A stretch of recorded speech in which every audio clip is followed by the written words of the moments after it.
So today I'm doing a character redesign Speedpaint. I hosted a journal on my DeviantArt, and this is one of the few results. I actually really like redesigning this character. Now on their sweater, they had a strawberry, obviously, and then some sort of circle with an X through it. And I eventually intended to interpret this as some bread. You know that cute bread with the X on it? Yeah. So this character was super cute, it was super pastel, and I really enjoyed it. You know those twisted marshmallow sticks? They're super yummy. That's what this character just reminded me of the whole time. Now I normally don't draw rabbits with longer feet, but I decided to go with it this time. Now, actually you can't tell because it's sped up a lot, but I actually really struggled with this sketch, and yeah. So instead of having the ears straight down like the prior design, I decided to point them up to bring interest to the silhouette. Now this character originally had a heart for an eye, and I decided to change that from kind of an eye patch situation to heart pupils to kind of pay homage.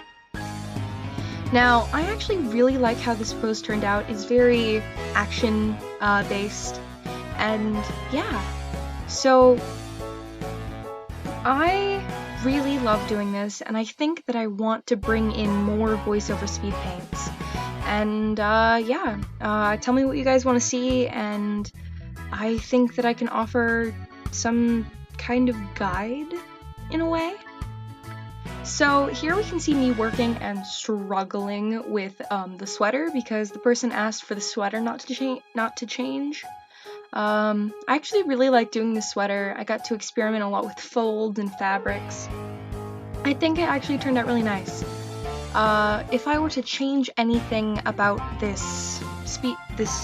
finished illustration, I would probably change the hand that's resting on this character's side. Yeah, I think that turned out a little bit off and not quite as good as I would have liked it, but I think it was alright.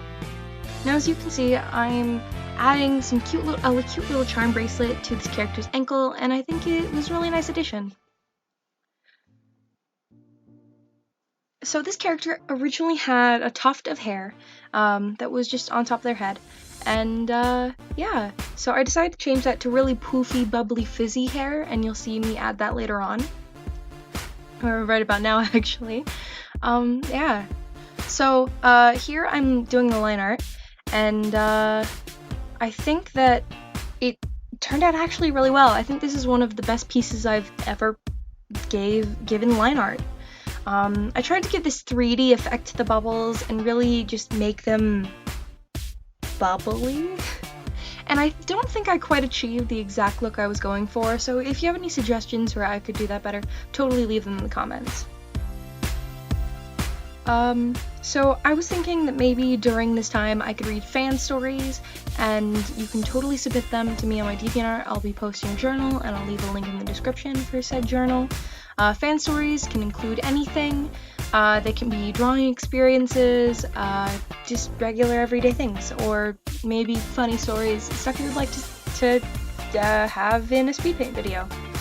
I'm also going to leave a link to a journal to submit your character for being redesigned in a Speedpaint. This is going to be in a different journal from my free redesigns because I want to specifically have these characters just redesign in videos. So I think that I'm going to shift the channel's focus to just mainly speed paints and talking and interacting with you guys. So I think that's kind of really important to me to kind of have that creator-fan relationship, even though, what fans? But I love you guys. I love the people who do watch my videos.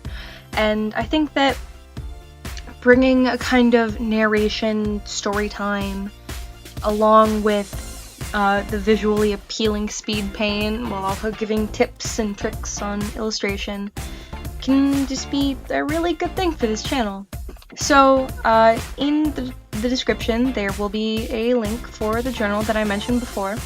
You can submit stories that you would like to be read about maybe commissions that were basically horror stories where it didn't go exactly as planned, or they kept asking for changes and it was just a big pain. Or maybe you guys have suggestions for things that I could read aloud for Speedpaint videos. Go ahead and comment those below. I really want to know what you guys would want to see in the future of this channel. So yeah, I think I'm just gonna let me take over for the coloring process, and I'll pop in every once in a while to give you some notes about what I did.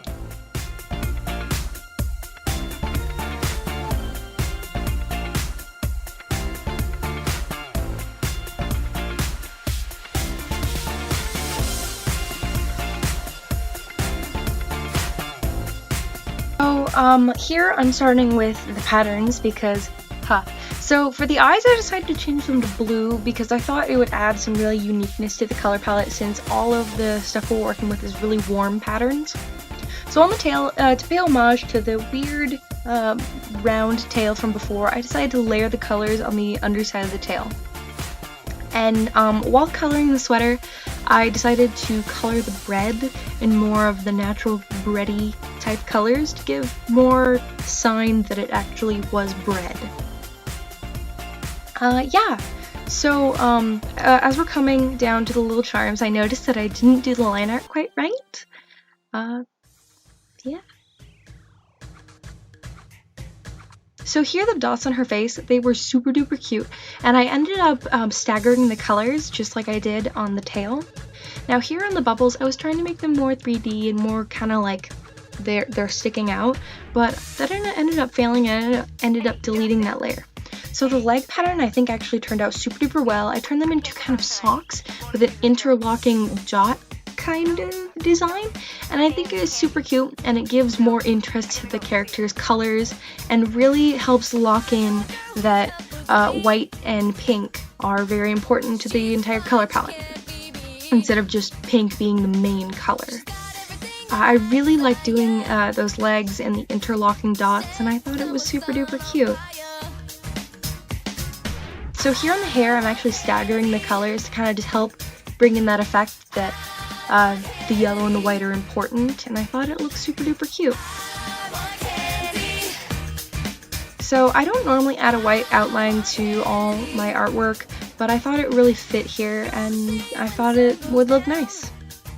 So the method I was taught to do white line art is basically I do white on another layer and then use my bucket tool to increase the size, but this typically makes very chunky white line art.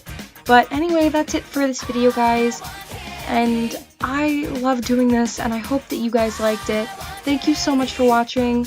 If you liked it, please leave a like and maybe subscribe. I hope to do more. Again, check the links in the description. Thank you guys, I love you, bye!